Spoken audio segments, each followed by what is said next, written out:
सारथी। नमस्कार, अभिवादन आपका। मैं दुर्गेंद्र चौहान हूं। चुनावी विषाद बिछ गई है। राजनीतिक दल एक दूसरे को मात देने की पुरजोर कोशिश में लगे हैं। जो सत्ता में हैं वो अपनी सरकार दोबारा लाने के लिए जी जान लगाए हैं, और जो सत्ता से बाहर हैं वो सत्ता में आने की तिकड़म में लगे हैं। उत्तराखंड भी एक ऐसा राज्य है जहां मौसम का पारा तो बेहद सर्द है, लेकिन तापमान काफी बढ़ चुका है। यानी पॉलिटिकल तापमान की हम बात कर रहे हैं। मुख्य मुकाबले में भारतीय जनता पार्टी है, और कांग्रेस और भारतीय जनता पार्टी दोनों में ही मुकाबला नजर आ रहा है। भाजपा के डबल इंजन की सरकार के पावरफुल इंजन के रूप में उत्तराखंड के मुख्यमंत्री, बल्कि यूं कहें कि युवा मुख्यमंत्री पुष्कर सिंह धामी काम कर रहे हैं। उनके नेतृत्व में 2022 के चुनाव में भाजपा कूद पड़ी है। चुनाव में क्या मुद्दे हैं, विपक्ष से कैसे निपटेंगे, पुष्कर सिंह धामी के चेहरे पर भाजपा ने क्यों दांव लगाया, ये तमाम ऐसे सवाल हैं जो हमें आज पुष्कर सिंह धामी से लेने हैं। क्योंकि हमने दर्शकों से वादा किया था कि पुष्कर सिंह धामी को हम शाम 7 बजे आपसे रूबरू कराएंगे, और ये इंटरव्यू नहीं, एक संवाद होगा उत्तराखंड की करोड़ों जनता के साथ में। लेकिन वो एक राज्य के मुख्यमंत्री हैं, उनकी जो राजनीतिक प्रतिबद्धताओं के साथ साथ में एक मुख्यमंत्री के दायित्व भी हैं, जनता के तमाम सुख दुख भी देखने हैं। तो इन तमाम जो कारण होंगे, जो एक मुख्यमंत्री अपने जो कर्तव्य को लेकर जो उनके जो व्यस्तताएं होती हैं, उनको लेकर वो हम लोग थोड़ा इस कार्यक्रम में विलंब जरूर हुए। दर्शकों से क्षमा प्रार्थना। अब सीधे बिना किसी भूमिका के सीधे पुष्कर सिंह धामी के पास चलते हैं, जो देहरादून में मौजूद हैं। मुख्यमंत्री जी, बहुत बहुत स्वागत, बहुत बहुत अभिनंदन। के न्यूज पर बहुत बहुत नमस्कार जी। बहुत धन्यवाद आपका जी। धन्यवाद, नमस्कार।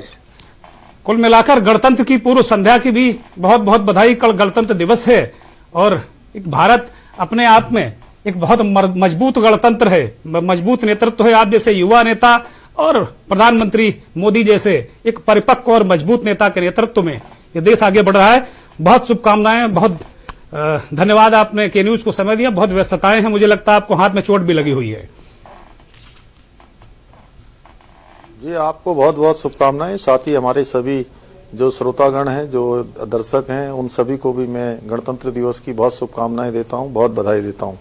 इस साक्षात्कार या संवाद कहिए उत्तराखंड की जनता से, केवल मैं माध्यम हूं, एक सेतु हूं।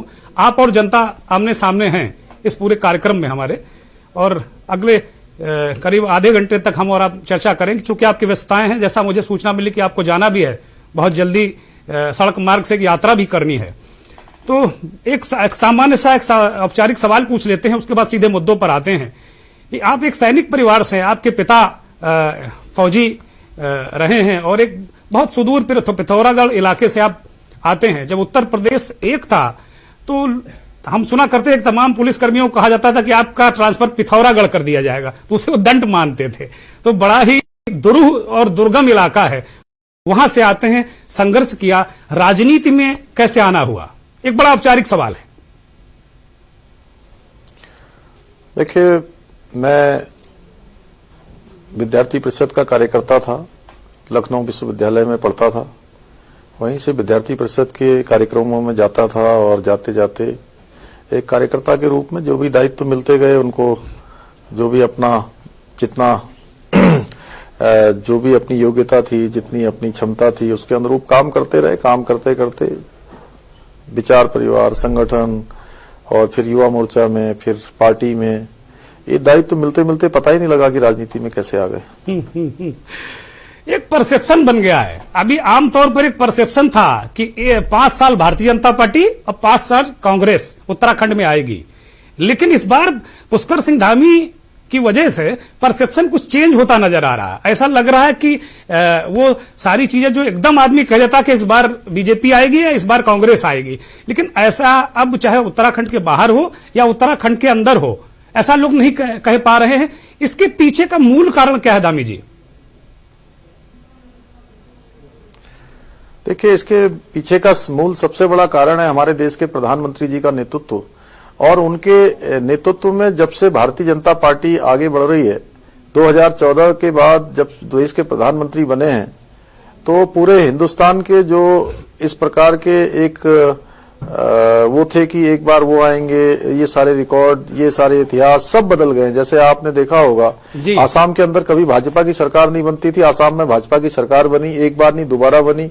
उसके बाद हरियाणा में कभी सरकार भाजपा की नहीं बनी, वहां भी एक बार सरकार बनी, दोबारा सरकार बनी। उत्तर प्रदेश के अंदर 2017 में 91 के बाद 2017 में पूर्ण बहुमत वाली योगी जी के नेतृत्व में सरकार बनी, और वो सरकार इस बार दोबारा वहां भी बनने वाली है। उसी प्रकार से उत्तराखंड में भी इस बार ये इतिहास बदलने वाला है। और हमने अब की बार नारा दिया है, अब की बार 60 पार।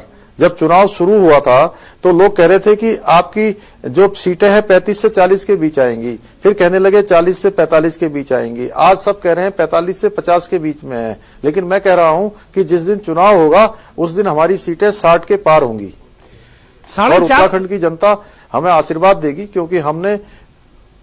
हाँ, बोलिए, कहिए, अपनी बात पूरी कीजिए मुख्यमंत्री जी।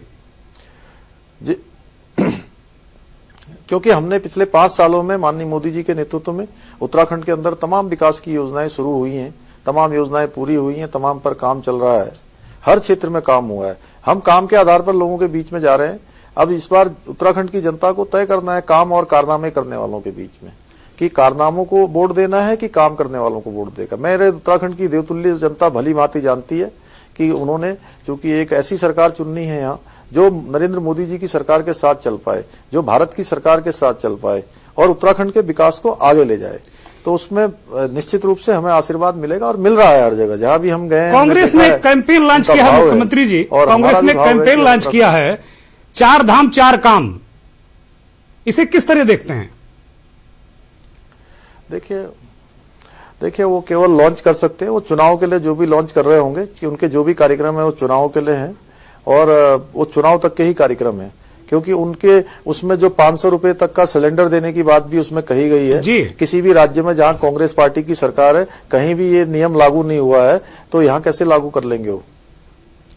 निश्चित तौर पर एक बड़ा अहम सवाल है कि भारतीय जनता पार्टी मुख्यमंत्री 3 बदले, तमाम लोग बार बार वो बातें कह रहे थे। हमारा जो एक सवाल है कि 4.5 साल बनाम 6 महीने, इसको आप किस तरह देखते हैं? आपका जो कार्यकाल है 6 महीने का लगभग कार्यकाल पूरा होने जा रहा है, हो गया होगा लगभग, उसको किस तरीके से देखा जाए उत्तराखंड की जनता? क्योंकि इस दौर में आप जितनी तेजी से दौड़े हैं और चीजें दिख रही सामने, तो कुल मिलाकर कहीं ना कहीं जनता इसकी भी तुलना कर रही होगी। नहीं, पूरी सरकार ने अच्छा काम किया है और मुझे जो भी समय मिला है मैंने कोशिश की है कि मैं एक एक पल और एक एक क्षण उत्तराखंड की जनता को समर्पित करूं। उसके लिए जो संभव हो सकता है वो करने की हमने कोशिश की है। हर क्षेत्र में, हर वर्ग के लिए, हर दिशा में कोई न कोई काम किया है और बहुत सारे मुद्दे ऐसे थे उनका सबका समाधान भी निकाला है। इसलिए उत्तराखंड की देवतुल्य जनता, मैं पूरी तरह से आश्वस्त हूं कि हमें अपना संपूर्ण आशीर्वाद देगी। हरक सिंह रावत जी से ऐसा क्या हो गया जो अचानक बिल्कुल आप लोग नाराज हो गए और उनको पार्टी से बाहर निकाल दिया गया? कुछ दिन पहले तो आपको छोटा भाई कह रहे थे और आपने भी कहा था कि घर परिवार की बात है, आपस में सब बातचीत हो गई, तय हो गया है।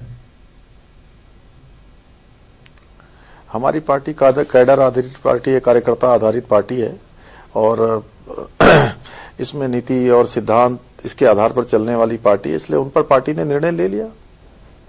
खटीमा में भी लोग कह रहे हैं कि त्रिकोणीय मुकाबला, हालांकि वो आपका अपना विधानसभा क्षेत्र, आपने बहुत काम किया, विधायक रहते हुए भी काफी चीजें वहां रही हैं। अपने गृह क्षेत्र में इस बार कोई चुनौती पाते हैं?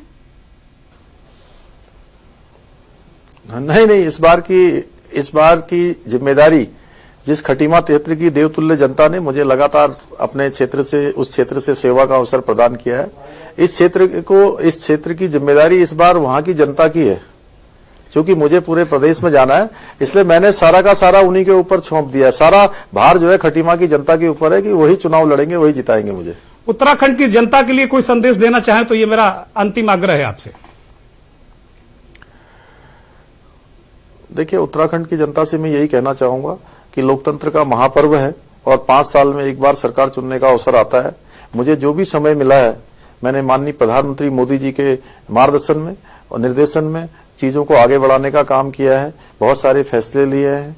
कम समय था लेकिन मेरे भाव था कि हमारा उत्तराखंड राज्य एक आदर्श राज्य बने, उत्तराखंड राज्य हिंदुस्तान का नंबर 1 राज्य बने, अग्रणी राज्य बने, श्रेष्ठ राज्य बने। इसके लिए हमने काम किया है, चीजों को आगे बढ़ाया है, बहुत सारे आगे की योजनाएं बनाई है, प्लानिंग बनाई है, जिससे कि हम एक रोड मैप बनाकर आगे चलकर हर क्षेत्र में अग्रणी राज्य के रूप में जाने जाएं। तो निश्चित रूप से चूंकि दोनों सरकारें एक होती हैं, चाहे केंद्र की सरकार हो चाहे राज्य की सरकार है, तो आसानी से विकास के काम आगे बढ़ते हैं। इसका उदाहरण है कि पिछले 5 सालों में उत्तराखंड के अंदर हर क्षेत्र में ये काम हुआ है और 1.5 लाख करोड़ से भी ज्यादा की योजनाओं की स्वीकृति हुई है। तो मैं सभी जनता से अनुरोध करना चाहता हूं, सभी से मैं प्रार्थना करना चाहता हूं कि वो उत्तराखंड की देवतुल्य जनता भारतीय जनता पार्टी को अपना आशीर्वाद देंगे, माननीय मोदी जी के हाथों को मजबूत करेंगे, साथ में मुझे भी अपना आशीर्वाद देंगे। जो काम मैंने शुरू किए हैं उन कामों को आगे परिणति तक ले जाऊं, उत्तराखंड को आदर्श राज्य बना पाऊं। बहुत बहुत धन्यवाद मुख्यमंत्री जी, अपने व्यस्त समय में हमें आपने समय दिया, बहुत शुक्रिया, बहुत धन्यवाद आपका, बहुत बहुत धन्यवाद। तो उत्तराखंड के मुख्यमंत्री पुष्कर सिंह धामी जी हमारे साथ जुड़े हुए थे, बहुत धन्यवाद आपका। धामी जी जिस तरीके से उन्होंने बहुत महत्वपूर्ण बातें कही और ये भी बताया कि भाई उत्तराखंड की देवतुल्य जनता है, उससे उन्होंने आशीर्वाद मांगा बड़ी बेबाकी के साथ, चूंकि समय बहुत उनके पास कम था। आज का साक्षात्कार हमारा थोड़ा छोटा रहा, बहुत सारी बातें भी धामी जी से करनी थी हमें, वो हम अगले साक्षात्कार में कभी करेंगे जल्दी ही, इसी चुनाव के दौरान। लेकिन जो भी बातें उन्होंने कही पूरे दमखम के साथ में कही और पूरे आत्मविश्वास भरे नजर आ रहे थे। इस कार्यक्रम में इतना ही, आगे देखिए आज का मुद्दा।